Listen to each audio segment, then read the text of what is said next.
Hi friends, welcome back to my channel. ఈరోజు మీకు ఈ సీరియల్లో ఏం జరిగిందో తెలుసుకోవాలి అనుకుంటున్నారా? అయితే వెంటనే మనం సీరియల్లోకి వెళ్ళిపోదాం. ఇంకా రాజేశ్వరి అయితే భరత్ని తన దగ్గర చేసుకోవడం కోసం ఇక భరత్కి వాళ్ళ ఆఫీస్లో అసిస్టెంట్ మేనేజర్ పోస్ట్ని అయితే ఇస్తుంది. దాంతోపాటు భరత్కి ఒక ఇల్లు కూడా ప్రొవైడ్ చేస్తుంది. ఇక భరత్ అయితే తెగ సంబరపడిపోతాడు. స్వీట్ బాక్స్ తీసుకుని ఇంటికైతే వెళ్తాడు. ఇంకా మీనాక్షి కాళ్ళ మీద పడి మీనాక్షికి దండం పెట్టి, అమ్మా, ఈరోజు నాకు చాలా సంతోషంగా ఉంది. నాకు నాకు 2 లక్షలు వచ్చాయి, జాబ్ వచ్చింది, నాకు ఇవాళ చాలా సంతోషంగా ఉంది అంటూ ఇక భరత్ అయితే తన సంతోషాన్ని తన కుటుంబంతో చెప్పి తెగ ఆనందపడిపోతాడు. ఇంకా ఇంతలో అక్కడికి చక్రధర్ అయితే వస్తాడు. చక్రధర్ భరత్కి కంగ్రాచులేషన్స్ అని చెప్పబోతూ ఉంటే, నువ్వు నాకు ఏం కంగ్రాట్స్ చెప్పనక్కర్లేదు అని అంటూ ఉంటే ఇక మీనాక్షి, రేయ్ భరత్, ఆయన ఎదురొస్తే అపశకునం అన్నావు, పైగా లోపలికి వచ్చి మంచినీళ్ళు తాగి మరీ వెళ్ళావు, కానీ నీకు ఈ జాబ్ వచ్చింది. ఆయన నీకు కంగ్రాట్స్ చెప్పడానికి వచ్చాడు. ఆయన నాన్నతో ఇలాగైనా మాట్లాడేది అని అంటుంటే, చూడమ్మా, ఆయన ఎదురు అంతా మంచిదేమీ కాదు.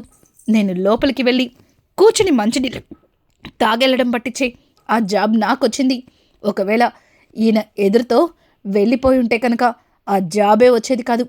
పైగా నాకొచ్చింది ఎక్కడో తెలిస్తే ఆయన షాక్ అయిపోతాడు అని అంటుంటే ఒక్కసారిగా మీనాక్షి, ఏంట్రా, ఏం మాట్లాడుతున్నావు, ఎక్కడొచ్చిందిరా జాబ్ అని అంటుంటే, నాకు ఉద్యోగం వచ్చింది రాజేశ్వరి మేడం దగ్గర. ఆవిడ కంపెనీలో అసిస్టెంట్ మేనేజర్ పోస్ట్ వచ్చింది అంటూ ఇక భరత్ అయితే నిజం చెప్పడంతో ఒక్కసారిగా చక్రధర్ షాక్ అయిపోతాడు. భరత్, ఏం మాట్లాడుతున్నావు? రాజేశ్వరి కంపెనీలో నువ్వు అసిస్టెంట్ మేనేజర్ పోస్ట్ చేస్తున్నావా? చూడు, అట్లాంటి జాబేమీ వద్దు, నువ్వు ఎప్పట్లాగే నువ్వు చేసుకునే ఉద్యోగమే చేసుకో అని అంటుంటే, ఓ, నాకొక్కసారిగా 2 లక్షలు ఉద్యోగం వచ్చేసరికి నువ్వు తట్టుకోలేకపోతున్నావు కదా, ఎక్కడా నీకంటే హై స్థాయిలో ఉంటానేమోనని భయపడుతున్నావు కదా. చూడు, నేనెప్పటికీ కూడా నువ్వు చెప్పింది వినను. పైగా నన్ను ఆ కంపెనీలో సెలెక్ట్ చేసుకోవడానికి కూడా కారణం ఒక విధంగా చెప్పాలంటే నువ్వేలే. నిన్ను నేనెంతలా అసహ్యించుకుంటున్నానో రాజేశ్వరి మేడం కూడా అలాగే అసహ్యించుకుంటుంది. అందుకే ఆవిడ నన్ను పోస్ట్లోకి తీసుకుంది అంటూ ఇంకా భరత్ అయితే అక్కడి నుంచి లోపలికి వెళ్తూ, ప్రణతి, ఈ ఇంట్లో ఉన్న లగేజీ మొత్తం సర్దేసేయండి. మనం ఈరోజు ఈవినింగే మన కొత్త ఇంటికి షిఫ్ట్ అయిపోతున్నాం అని అంటుంటే ఒక్కసారిగా మీనాక్షి, భరత్, ఏంట్రా ఉన్న పలంగా ఇల్లంటున్నావు అని అంటుంటే, చెప్పాను కదమ్మా, నాకిప్పుడు 2 లక్షల శాలరీ వస్తుంది. నేనిప్పుడు ఇటువంటి ఇంట్లో ఉంటే నేను పనిచేసి ఆఫీస్ వాళ్ళందరి దగ్గర నాకు చిన్నతనం అనుకుంటూ ఇక భరత్ అయితే లోపలికి వెళ్ళిపోతాడు. జరిగిందంతా చూసిన తర్వాత ఇంకా చక్రధర్ అయితే రాజేశ్వరి కావాలనే భరత్ని తన ఆఫీస్లో జాబ్ ఇచ్చి తన వైపుకు తిప్పుకోవాలని ప్రయత్నిస్తుంది. అర్జెంటుగా ఈ విషయాన్ని అవనికి చెప్పాలి అంటూ ఇక చక్రధర్ అయితే అవనికి ఫోన్ చేయటం కోసం బయటకైతే వెళ్తాడు. ఇంకా అవని అయితే చక్రధర్ ఫోన్ చూసి, నాన్న, ఈ టైంలో ఫోన్ చేశారు అని అంటుంటే, అమ్మా అవని, నీతో కాస్త అర్జెంటుగా మాట్లాడాలి అని చెప్పడంతో ఇక భరత్ని తన వైపు తిప్పుకోవడానికి రాజేశ్వరి ప్రయత్నాలు మొదలు పెట్టేసిందంటూ చక్రధర్ అయితే అవనితో చెబుతాడు. అవని అయితే చక్రధర్ చెప్పిన మాటలకి ఒక్కసారిగా షాక్ అవుతుంది. ఎలా అయినా సరే భరత్కి నచ్చచెప్పి భరత్ని అక్కడికి వెళ్లకుండా ఆపాలి అని చెప్పి ఇక అవని అయితే తన మనసులో అనుకుంటూ ఉండగా ఇంతలో చక్రధర్ కాల్ కట్ చేసిన మరుక్షణం ఇక భరత్ అయితే అవనికి ఫోన్ చేస్తాడు.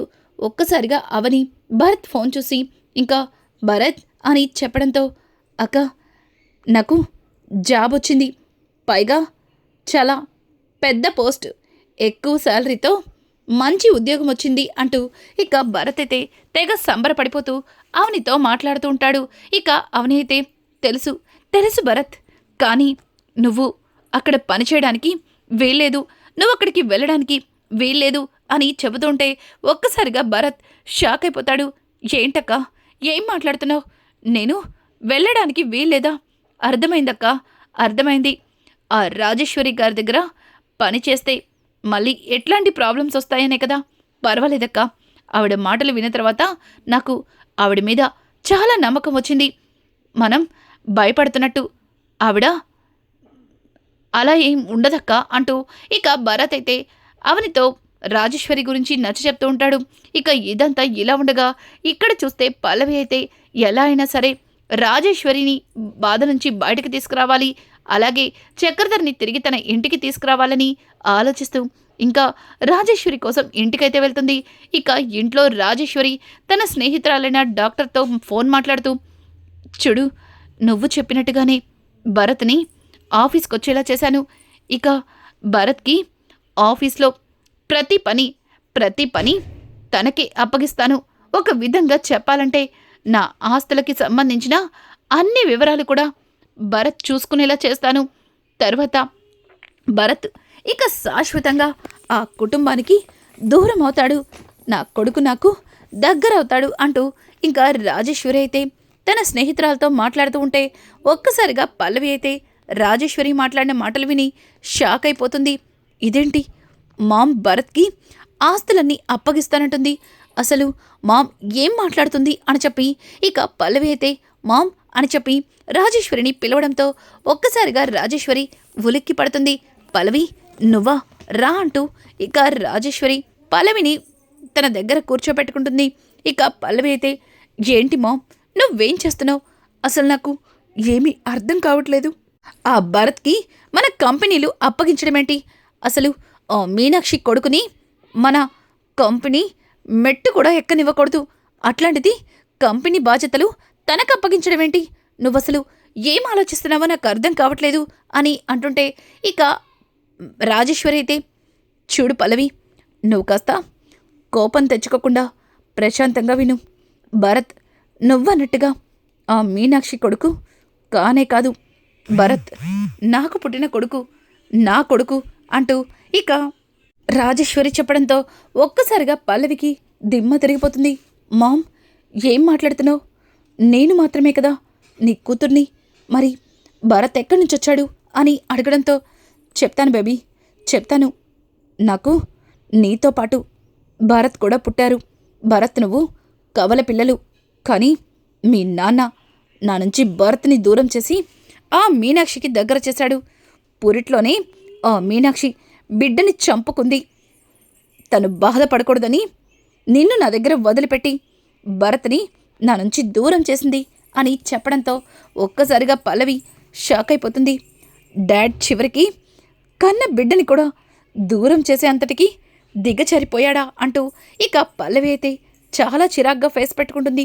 అవును అవును పల్లవి, నువ్వు భరత్ సొంత అక్క తమ్ముళ్ళు. భరత్ నీ తమ్ముడు. భరత్ని నువ్వు ఇక్కడి నుంచి మనం మన దారికి తెచ్చుకోవాలి. భరత్ ఆ మీనాక్షి కొడుకన్న సంగతి కాదని భరత్కి తెలియాలి. డైరెక్ట్గా చెప్తే భరత్ ఎలా రియాక్ట్ అవుతాడో తెలీదు.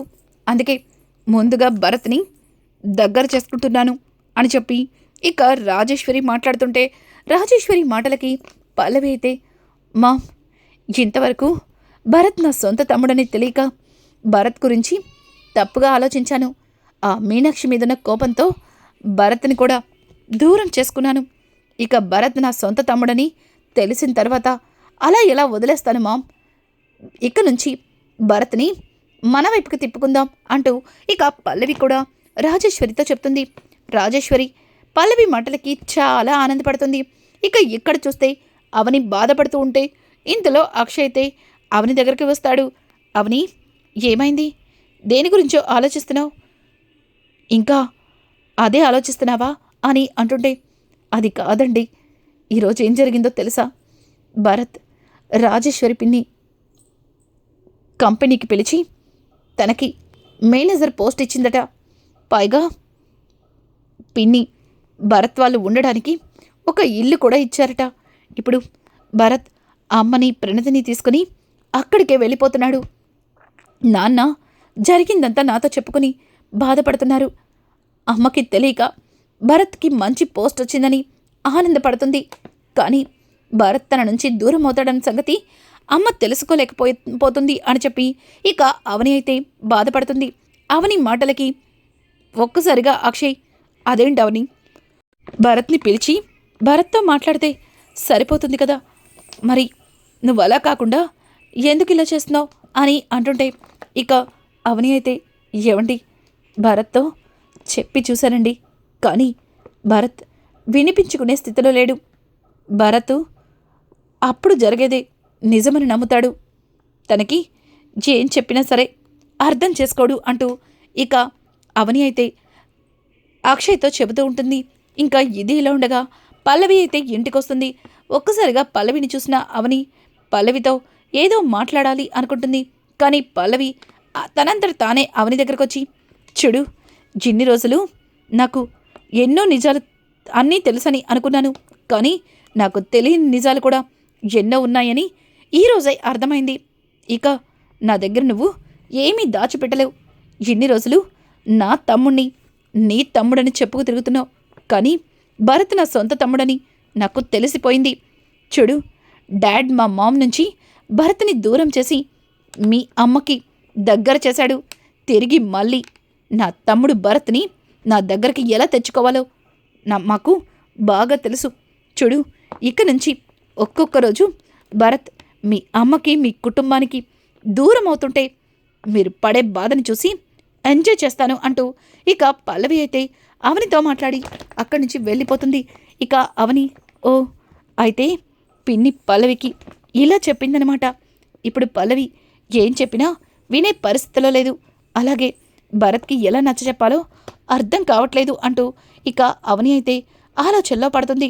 ఇంకా మరుసటి రోజు ఉదయాన్నే భరత్ అయితే ఆఫీస్లో ఒక్కొక్క విధంగా ఇక ఆఫీస్లో ఉన్న ప్రతి బిజినెస్ కూడా తన భుజాల మీద వేసుకుంటాడు. అలా కొద్ది రోజులు భరత్ అయితే రాజేశ్వరికి మరింత దగ్గరవుతాడు. అలాగే రాజేశ్వరిని మేడం అని పిలిచిన దగ్గర నుంచి ఇంకా అమ్మ అని పిలిచేదాకా కూడా ఇక రాజేశ్వరి అయితే భరత్ని మార్చేస్తుంది. భరత్ మేడం అంటుంటే, చూడు భరత్, నువ్వలా మేడం అని పిలిచి నన్ను పరాయి మనిషిని చేయి మాకు, నువ్వు అమ్మ అని పిలువు, నువ్వు నా కన్న కొడుకు లాంటివాడివి అంటూ ఇక రాజేశ్వరి అయితే భరత్కి మరింత దగ్గరవడం కోసం ఇక భరత్ మనసుని మార్చడానికి ప్రయత్నిస్తుంది.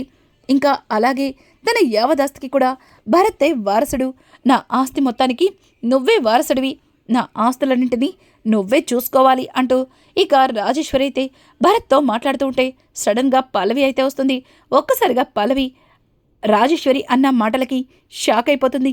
మామ్, ఏం మాట్లాడుతున్నావు? నీ ఆస్తి మొత్తానికి భరత్ ఒక్కడే వారసుడు అంటున్నావేంటి?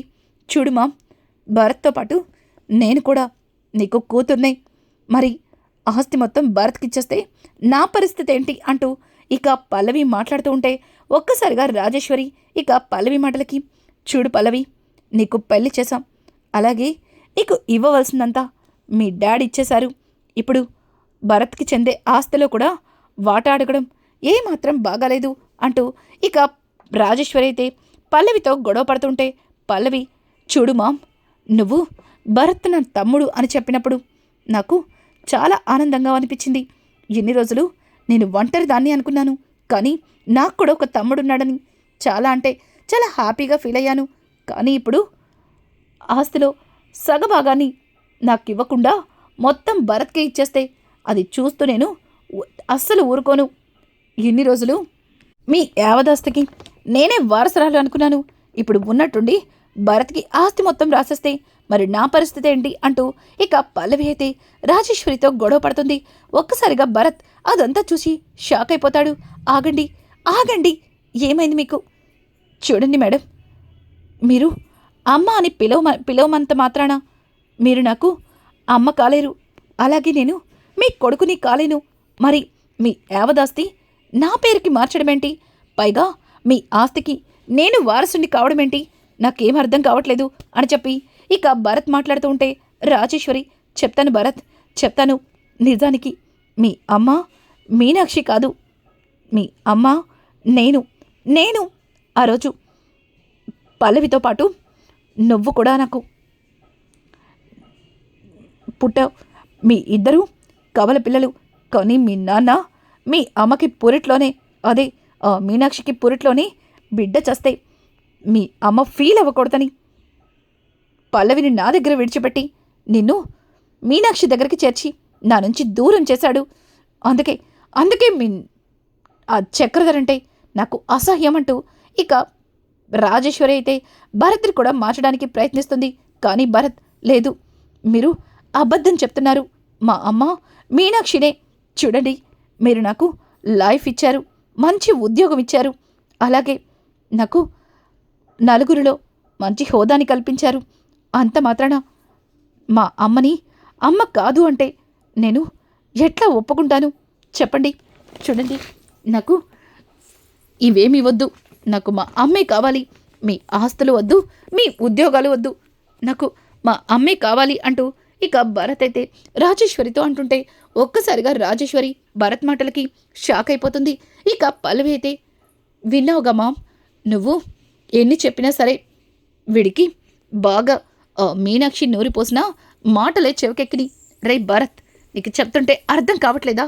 నువ్వు మీనాక్షి కొడుకువి కాదని, మీనాక్షి ఎట్లాంటిదో ఇప్పటికైనా అర్థం చేసుకో అంటూ ఇక పల్లవి మాట్లాడుతూ ఉంటే భరత్ పల్లవి చెంపపగల కొట్టి ఇక రాజేశ్వరితో, చూడండి, మీ ఆస్తులు అక్కర్లేదు, అలాగే మీరిస్తున్న ఈ ఉద్యోగాలు ఆర్భాటాలు నాకు అక్కర్లేదు. నాకు మా అమ్మ కావాలి, మా అమ్మ ప్రేమ కావాలి. ఇక ఎప్పుడు కూడా ఇట్లా నన్ను మా అమ్మకి దూరం చేయడానికి మాత్రం ప్రయత్నించకండి అంటూ భరత్ తన 2 చేతులెత్తి రాజేశ్వరికి దండం పెట్టి అక్కడి నుంచి వెళ్ళిపోతాడు. రానున్న ఎపిసోడ్స్ అయితే మరింత ఇంట్రెస్టింగ్గా ఉన్నాయి. ఈ వీడియో మీకు నచ్చినట్టయితే లైక్ చేసి సబ్స్క్రైబ్ చేసుకోవడం మాత్రం మర్చిపోకండి. Thanks for watching. Hi friends, welcome back to my channel. ఈరోజు మీకు ఈ సీరియల్లో ఏం జరిగిందో తెలుసుకోవాలి అనుకుంటున్నారా? అయితే వెంటనే మనం సీరియల్లోకి వెళ్ళిపోదాం. ఇంకా రాజేశ్వరి అయితే భరత్ని